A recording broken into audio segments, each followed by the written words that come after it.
Bertemu kembali dalam program Bersama Pakar, tentunya di Mata Indonesia Televisi.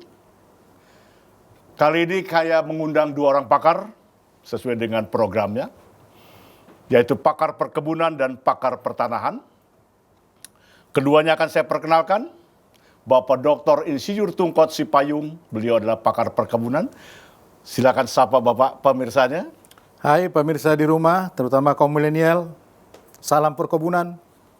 Terima kasih. Yang kedua adalah Insinyur Kurdinanto Sarah, MSI. Beliau adalah pakar pertanahan. Bapak silakan sapa juga pemirsa. Bisa. Halo para pemirsa di rumah. Salam sehat selalu. Oke, terima kasih sudah menyapa. Kita akan berbincang. Pak Tungkot, ini COVID nih Pak. COVID-19 membawa dampak terhadap seluruh sisi kehidupan masyarakat. Tapi saya dengar Pak, perkebunan ini salah satu sektor yang bisa bertahan dari persoalan COVID. Sementara sektor lain mungkin ada yang kolab, stagnan. Sementara perkebunan ini tidak Pak. Bapak bisa menjelaskan sebagai pembuka seperti apa kira-kira kondisi perkebunan ini sehingga perkebunan bisa bertahan dalam situasi yang kritikal ini. Betul sekali. Jadi memang sejak pandemi COVID terjadi, dimulai dari Cina, Ya. kemudian menjalar ke seluruh Indonesia, ke seluruh dunia, itu melumpuhkan supply chain global dan banyak pabrik, banyak perusahaan yang harus lockdown. Nah, kita bersyukur di Indonesia punya perkebunan yang ternyata dengan selama masa COVID ini, pandemi COVID ini tidak terjadi apa-apa, malah bagus gitu ya. Kita punya perkebunan sawit, kita perkebunan karet, kemudian teh, kopi, dan kakao. Malah di masa pandemi COVID ini justru menunjukkan tajinya gitu. Oke. Punya tajinya. Contoh misalnya, Tajinya dalam artian gimana nih Pak? kinerjanya. Kinerja ya. Tidak ada PHK di Ya, perkebunan. ya. Tidak ada yang kekurangan makan. Tidak ada yang berhenti pabrik. Tidak ada yang berhenti kegiatan di perkebunan. Semua berjalan dengan baik. Kenapa? Pertama, karena teknologi kita di perkebunan itu teknologi yang secara alamiah sebenarnya sudah terjadi physical distancing. Karena dia berada di daerah pedesaan. Ya. Kemudian yang kedua, produknya itu digunakan sebagai bahan pangan bukan hanya di Indonesia tapi juga di internasional. Maka kelihatan contoh misalnya sawit, justru ekspornya, nilai ekspornya dari Januari sampai bulan April sekarang itu bisa meningkat sampai 7 miliar dolar. Lebih tinggi daripada tahun lalu. Devisa negara terjaga ya. Terjaga. Kita udah dapat 7 miliar dolar. Sampai hari ini. Sampai hari ini. Nah, persoalannya apa begini, Pak? Apa betul tidak ada pelaku perkebunan yang terkena COVID satupun? Tidak ada. Sama sekali, Pak. Saya Dijamin, punya jaringan yang di seluruh Indonesia, Ya. kelompok-kelompok tani, tidak ada satu orang pun petani sawit kita, petani perkebunan kita yang kena COVID. Wah, ini perlu, Bahkan tidak ada yang lapar. ya, ini perlu diapresiasi nih pemirsa. Luar biasa sektor perkebunan ini. Tapi tentunya kan kita tidak hanya berbicara dari sisi COVID-nya, Pak ya. Iya, betul. Dari sisi devisanya. Perkebunan ini kan justru harus menjadi salah satu soko guru atau tiang bagi ketahanan nasional Indonesia. Ternyata sudah teruji dari sisi disease penyakit COVID bisa melepaskan diri lah setidaknya begitu. Iya. Nah tadi kemudian kembali devisa Pak, 7 miliar dolar Pak. Itu Ini hanya kan dari sawit loh. Sawit, ini kan cukup fantastik Pak. Iya. Nah kira-kira Pak, kontribusi apa lagi dari sektor perkebunan? Yang selain devisa, Ya, kalau sekarang ini dengan semasa COVID ini kita diajari harus cuci tangan pakai sanitizer, rajin mandi, rajin desinfektan, itu menggunakan produk-produk yang dihasilkan dari perkebunan kita. Hand sanitizer itu ada gliserol, ada alkohol, semua dari perkebunan kita. Kita mandi, sabun cuci, sabun mandi, dari perkebunan kita, dari sawit itu. Hand wash, kemudian desinfektan, itu semua dari perkebunan kita. Justru COVID ini mendatangkan pasar baru bagi perkebunan Indonesia. kalau Itu begitu hebatnya. Bapak di rumah Banyak dong Pak hand sanitizer. Oh banyak. Dan saya senang para Tidak usah belilah kira-kira Iya, ya. betul. Sebagai pakar perkebunan yang punya jaringan perkebunan, hal seperti itu biasa lah kira-kira gitu Pak ya. Malah kalau kita sebagai orang perkebunan tidak nangkap itu, yang menangkap itu justru kaum milenial. Iya, iya. Sekarang banyak usaha-usaha mikro kaum milenial yang muncul untuk memproduksi hand sanitizer. Dan sektor Bapak bisa mendukung itu ya? Oh iya, sangat, Oke, sangat. nanti kita kembangkan Pak. Saya berpindah kepada Pak Kurdinanto nih, pertanahan nih. Ini akan sangat bersinggungan Pak dengan perkebunan Pak. Pak ya, saya pernah mendengar Pak, namanya sistem manajemen nasional Pak ya. Siap. Kira-kira sistem manajemen nasional ini menyentuh nggak Pak sektor Bapak Pak? Pertanahan. Itu Sismenas adalah suatu sistem Ya, pada tingkatan nasional.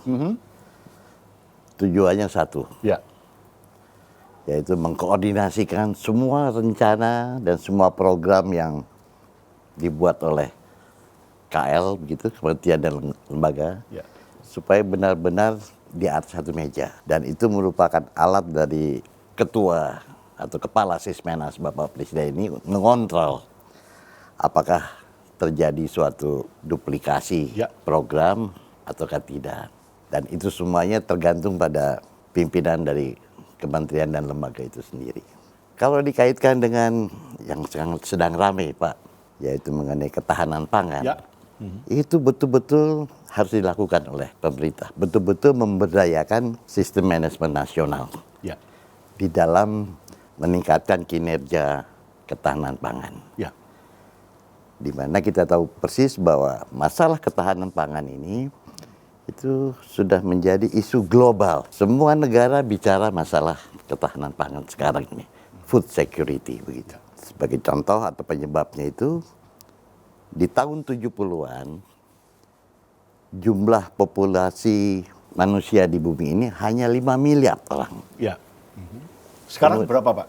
Sekarang sekitar 9 miliar 9 miliar. orang. Jadi Ini pertumbuhannya cepat sekali, mungkin lebih dari 9 miliar. Sementara Indonesia juga dikenal dengan bonus demografi. Bonus demografi, Nah, betul. kira-kira dikaitkan dengan pangan dan ketersediaan pertanahan itu seperti Ya apa? tentunya bonus demografi ini jangan hanya dilihat kata pertamanya, Ya. bonus begitu ya. Ya, ya. Yang asosiasi kita pasti menguntungkan begitu ya. Menguntungkan bila dikelola dengan benar si demografi ini.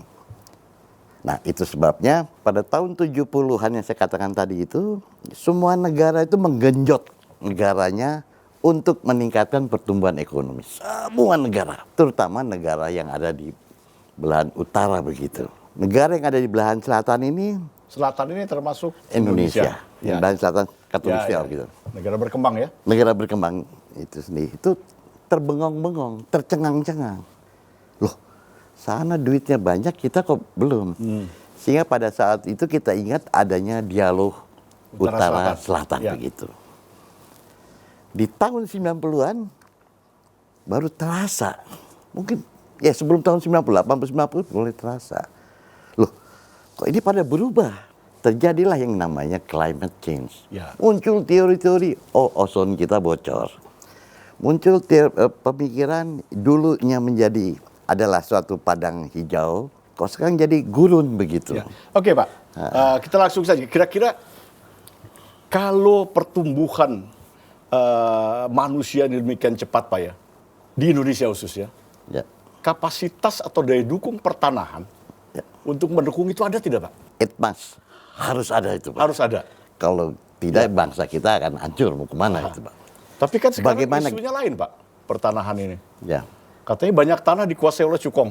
betul. Ya, itu isu, Pak ya. Aha. Nggak apa-apa diitukan oleh cukong, tapi tetap bangsa Indonesia harus menerima apa ya, benefitnya. Ya, ya, ya. Jangan sampai dikuasai oleh cukong-cukong yang Bapak sebutkan, ditambah bangsa Indonesia nggak nerima apa-apa. Nah, ini yang akan menimbulkan konflik begitu. Oke. Aha. Jadi kalau kita kembali lagi ke ketahanan pangan, UN dan Bank Dunia pun di tahun 2010 itu sudah 2010 ya melahirkan konsep yang namanya MDGs begitu. Ya, MDGs. Ya, ya, ya, ya. Millennium Development Goals. itu begitu. Diharapkan 2015 Ya. yang namanya kemiskinan, karena tujuan dari MDGs itu adalah mengurangi kemiskinan. Itu harus turun. Karena itu kita juga mendengar bahwa pemerintah pun sekarang lagi gencar-gencarnya untuk menurunkan tingkat kemiskinan ini. Caranya gimana Pak di sektor pertanahan ini? Ya, ketahanan pangan itu ada dua aspek. Ya. Satu mengenai ketersediaan pangan, yang kedua ada mengenai affordability, keterjangkauan. Keterjangkauan. Nah, keterjangkauan Terhadap pangan. terhadap pangan itu Artinya masalah. harus ada akses kepada pangan. Harus ada akses pada pangan. Salah satunya bisa dikatakan pertanahan ini akses itu? Pasti. Pasti ya. Karena di dalam keterjangkauan ini ada yang namanya produksi, Ya. produksi pangannya tinggi, dan yang kedua ada yang namanya harga. Harganya harus bisa terjangkau oleh masyarakat. Produksi harus ditingkatkan, tentunya luas lahan pertanian atau luas lahan untuk kepentingan pangan ini juga harus disuplai. Ya. Jadi sudah menjadi tugasnya pemerintah. Karena ini saya yakin Pak, ketahanan pangan ini merupakan salah satu program dari Pak Jokowi, Ya. yaitu program strategik nasional. Jadi kalau ini sudah menjadi programnya, masuk dalam program strategis nasional, harus Pak, pemerintah harus menyediakan lahan-lahan guna perkebunan ini. Sudah belum itu Pak dilaksanakan? Saya yakin Melalui sudah. sertifikasi tanah. Ya, barangkali saya yakin sudah. Sudah ya. Ya, saya yakin Menurut Bapak sertifikasi tanahnya efektif apa enggak? Kalau menurut akademis Ya. yang saya lihat itu adalah efektif sekali. Efektif. Oke Pak, nanti kita bahas soal efektivitas tanah. Bapak tidak puasa kan Pak? Tidak. Bapak nggak puasa Pak? Nggak puasa. Sama Pak, kita minum aja dulu Pak. Terima kasih, silakan Bang. Ini tehnya perkebunan nih.